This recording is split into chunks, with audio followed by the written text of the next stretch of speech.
La revue de presse française d'Hélène Frade. Bonjour Hélène. Bonjour Pauline. À la une ce matin, évidemment, le résultat du premier tour de la primaire de la gauche. Benoît Hamon distance l'ex-premier ministre Manuel Valls sur fond de participation en demi-teinte. Une contre-performance et une surprise. Laquelle l'emportera sur l'autre, demandent les Échos, qui estiment que le PS a raté sa première marche. Il espérait hier faire la démonstration de sa vitalité, las avec près de 2 millions de votants contre 2,7 millions en 2011 et 4,3 millions pour la primaire de la droite. Le coup de booster attendu ressemble plutôt à un démarrage de 2 chevaux, cingle le journal, qui évoque le climat glaciaire dans lequel va se dérouler le match Hamon-Valls. Au terme du quinquennat Hollande, le PS semble pétrifié dans le discrédit et les divisions. L'opinion continue de regarder ailleurs, écrivent les Échos. L'électorat de gauche regarde désormais ailleurs, répète l'Humanité, pour qui cette participation en demi-teinte illustre la déception de ses électeurs et va handicaper le vainqueur de la primaire, même si le patron du PS, Jean-Christophe Cambadélis, assure que les socialistes sont loin de la déroute, je le cite. La presse qui évoque un parti socialiste fracturé ce matin. Hamon et Valls s'incarnent les visages de deux gauches aux lignes radicalement opposées, d'après Libération, qui évoquent l'impératif catégorique pour chacun des deux candidats de conjuguer à la fois le rêve et le réalisme pour éviter une élimination de la gauche dès le premier tour de la présidentielle.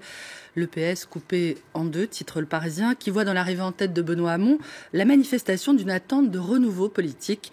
La gauche passéiste que brocardait volontiers Valls en opposition à son réformisme social-démocrate est bien celle qui a le vent en poupe, peut-être parce qu'elle fait encore rêver ceux qui croient toujours à la gauche, relève le journal, qui prévient que le Parti socialiste n'échappera pas à une profonde recomposition. Mais la conciliation, la réconciliation sont-elles possibles ? Le Figaro, évidemment, en doute. Si lorsque la victoire se profile, des personnalités différentes sont prêtes à monter sur une même embarcation qui les conduit vers un horizon radieux, c'est le sauve-qui-peut qui l'emporte lorsque le navire prend l'eau, philosophe le journal. La primaire aura certes un vainqueur, mais pour le PS, le plus dur commence maintenant. Voilà, oubliez les rêves de second tour. Arnaud Montebourg appelle à voter en faveur de Benoît Hamon. Arnaud Future, quel sera l'avenir du grand perdant de cette primaire ? Question du Huffington Post, qui rappelle que l'entourage de l'ex-ministre du redressement productif a qualifié le programme de Benoît Hamon, le chantre du revenu universel, de gauche carambar. Vous ouvrez un carambar, vous y voyez une idée, elle est originale, sans doute irréalisable, certainement. Si le ralliement de Montebourg à Hamon, on l'entend, n'est pas exactement ce qu'on appelle un soutien sans réserve, il pourrait néanmoins contribuer à lui offrir la victoire dimanche prochain, au point que certains se demandent si Manuel Valls a d'ores et déjà perdu la primaire de la gauche. L'ex-premier ministre n'est pas favori pour le second tour, d'après Le Parisien, qui rapporte que ce dernier brandit maintenant l'élimination de la gauche dès le premier tour de la présidentielle. Manuel Valls et Benoît Hamon qui subissent déjà les appels au désistement de Jean-Luc Mélenchon et Emmanuel Macron. Ce que rappelle le dessin de Willem pour Libération, qui montre le candidat de la France insoumise et celui d'En Marche prêt à ne faire qu'une bouchée des socialistes. Laissez-nous quelques miettes, demandent François Fillon et Marine Le Pen. François Fillon qui doit rencontrer Angela Merkel aujourd'hui à Berlin. Dans un entretien au Monde, le candidat de la droite à l'Élysée affiche sa volonté de restaurer le couple franco-allemand tout en défendant sa vision d'une Europe moins dépendante des États-Unis et réconciliée avec la Russie, selon le journal, qui a interrogé l'ex-premier ministre sur le fait qu'il puisse minimiser le danger représenté par Moscou. Je ne minimise rien, se défend François Fillon. Nous avons commis des erreurs par le passé en poussant la Russie dans ses travers. C'est un pays qui n'a pas de tradition démocratique et qui détient l'arme nucléaire.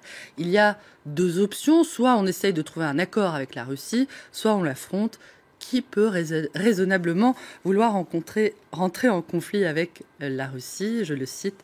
Penser qu'on va faire plier, j'en perds mon latin, le peuple russe en lui imposant des sanctions économiques est naïf. Il faut refonder notre relation avec la Russie, propose François Fillon. La Russie qui parraine avec la Turquie et l'Iran les pourparlers sur la Syrie qui se sont ouverts ce matin à Astana, au Kazakhstan. À l'occasion de ce sommet, la Croix a recueilli les témoignages de 4 Syriens qui parlent de leurs attentes 6 ans après le début d'une guerre qui a fait, on le rappelle, près de 300 000 morts.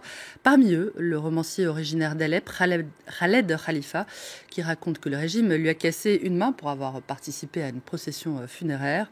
Le peuple syrien, dit-il, est désormais sans espoir, il est seul, c'est très douloureux.